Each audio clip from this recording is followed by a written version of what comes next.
Halo semuanya, selamat datang kembali di channel Pajang Setting. Baik, di video kali ini aku mau bahas tentang bagaimana sih proses penetapan nomor induk PPPK atau NIPPPK bagi peserta yang sudah dinyatakan lolos seleksi kompetensi PPK tahun 2024. Berdasarkan jadwal dari BKN, setelah pengumuman kelulusan, seluruh peserta seleksi kompetensi teknis akan mengisi DRH NIP3K dan usul penetapannya.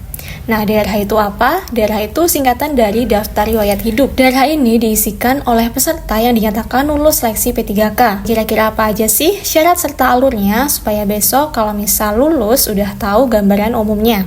Oke, langsung aja simak penjelasannya berikut ini. Pertama, silahkan masuk ke web SSCSN. Apabila teman-teman dinyatakan lulus, maka akan muncul tampilan seperti ini. Kemudian di situ ada drop-down list untuk memilih apakah peserta ingin melanjutkan ke pengisian DRH dan pemberkasan atau ingin mengundurkan diri. Silahkan klik ya, maka akan muncul tombol pengisian DRH. Selain itu, bisa juga mendownload buku panduannya terlebih dahulu di bagian bawah. Nah, kalau menu pengisian DRH tadi diklik, akan muncul pengisian seperti ini. Isi bagian formulir yang wajib diisi pada bagian silahkan lengkapi data Anda yang ditandai tanda bintang. Untuk pengisian nama gelar diisi singkatannya saja, apabila tidak ada dikasih tanda strip. Alamat domisili adalah alamat tempat tinggal saat ini. Kemudian bila nama kecamatan atau kelurahan itu tidak ada sesuai alamat saat ini, silahkan pilih lainnya lalu ketikkan nama kecamatan dan kelurahan tersebut di kolom yang di bawahnya. Untuk hobi itu bisa memilih lebih dari satu, kemudian jika sudah, isilah captcha dan klik tombol selanjutnya. Hati-hati data tidak akan tersimpan bila teman-teman mengeklik tombol resume. Langkah kedua adalah pengisian riwayat pendidikan. Pada kolom ini, peserta dapat mengisi riwayat pendidikan dan juga riwayat kursus. Pendidikan yang digunakan saat melamar formasi jabatan telah otomatis muncul, tetapi dapat diubah untuk melengkapi kolom-kolom yang masih kosong. Untuk mengubahnya, klik tombol ubah. Silahkan ubah data, setelah itu klik tombol simpan. Isi riwayat pendidikan dengan riwayat pendidikan formal mulai dari SD, kemudian untuk tingkat pendidikan SD, SMP, SMA, masukkan jurusan, sekolah dasar, SLTP atau SMP, SLT atau SMA, dan lain sebagainya. Sesuai nomenklatur jenis sekolah di ijazah. Untuk tingkat pendidikan SMK, masukkan nama jurusan SMK-nya. Dan untuk tingkat pendidikan perguruan tinggi, masukkan nama prodi atau jurusan yang sesuai dengan yang diijazah. Selain itu, dapat menambah atau mengubah data riwayat pendidikan dan kursus sebelum mengakhiri proses pengisian daftar riwayat hidup ini. Jika sudah selesai mengisi data riwayat pendidikan dan kursus, silahkan klik tombol selanjutnya. Nah, untuk pengisian gelar depan dan juga gelar belakang, itu adalah gelar yang dimiliki setelah menempuh pendidikan tersebut. Selanjutnya adalah pengisian riwayat kursus. Jika peserta pernah mengikuti kursus, silahkan klik tombol tambah kursus.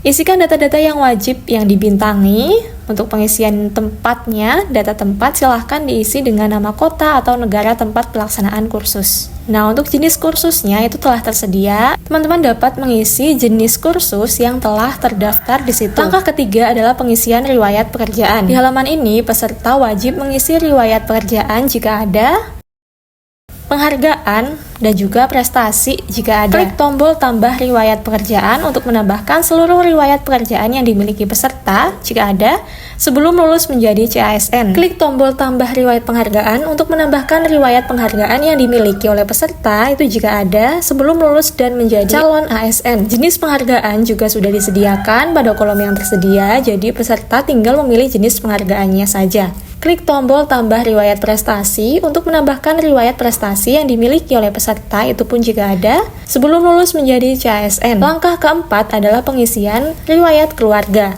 Di halaman ini, peserta diwajibkan untuk mengisi seluruh anggota keluarga, diantaranya pasangan, itu suami atau istri, anak, orang tua kandung, bapak dan ibu, saudara kandung, kakak dan adik, kemudian mertua, bapak ibu. Silahkan isikan kolom-kolom yang diberi tanda bintang, wajib diisi secara lengkap. Kemudian langkah kelima adalah pengisian organisasi.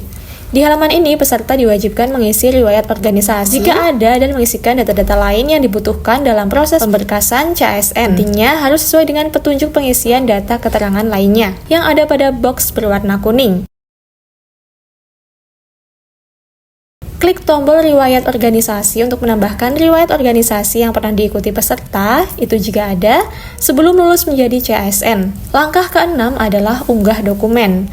Untuk dokumen yang diunggah apa saja, silahkan dilihat di kolom tersebut karena kadang tiap instansi itu berbeda. Nah, untuk di halaman ini peserta diwajibkan melakukan 2 kali klik cetak DRH yang telah diisi dengan klik tombol cetak DRH perorangan dan cetak DRH riwayat yang sampingnya ini. Selanjutnya, menulis data-data yang diharuskan untuk ditulis tangani DRH yang telah dicetak tersebut, kemudian menandatangani DRH.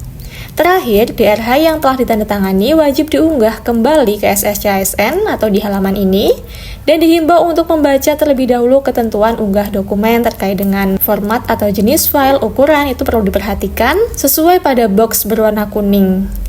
Hati-hati dalam format suratnya ya, pastikan sesuai dengan format yang ditentukan atau instansi. Berikut ini merupakan contoh DRH perorangan yang ditandai bintang.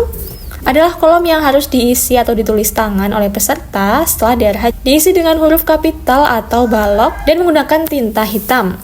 DRH yang telah ditandatangani wajib diunggah dengan multi-page atau hasil cetakan DRH perorangan dan DRH riwayat di-scan menjadi satu halaman lalu diunggah di kolom yang sama. Kemudian peserta masih dapat melakukan perubahan pengisian data sebelum klik tombol akhiri proses pengisian DRH. Tombol akhiri proses pengisian DRH ini baru dapat diklik jika seluruh unggahan dokumen persyaratan itu telah lengkap diunggah semua. Setelah pengisian DRH oleh peserta yang lulus, selanjutnya adalah pengusulan penetapan NIP 3K oleh instansi. Ini tanggal 1 sampai dengan 28 Februari tahun 2025. Setelah itu, penerbitan Partek NIP 3K. Partek itu merupakan singkatan ya dari Pedoman Pemberian Pertimbangan Teknis, kurang lebih 25 hari kerja. Selanjutnya penandatanganan perjanjian kerja oleh peserta P3K.